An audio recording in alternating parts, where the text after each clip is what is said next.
As you can probably tell from the title of this video, today we'll be going over how I draw a simple cartoon hand in a peace sign position.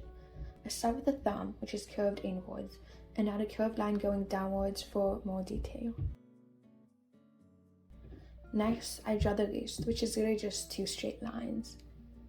The fingers which are held up are like two bunny ears, creating a V-like shape. The other two fingers are two round shapes, which I'm drawing on the right of the two straight fingers. Finally, I add more detail to the hand, like fingernails and the small lines on the fingers. This part is optional, but makes the hand look more realistic.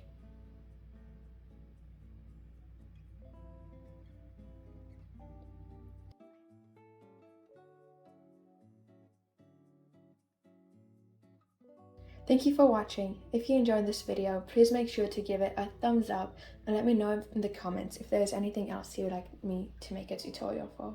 Bye!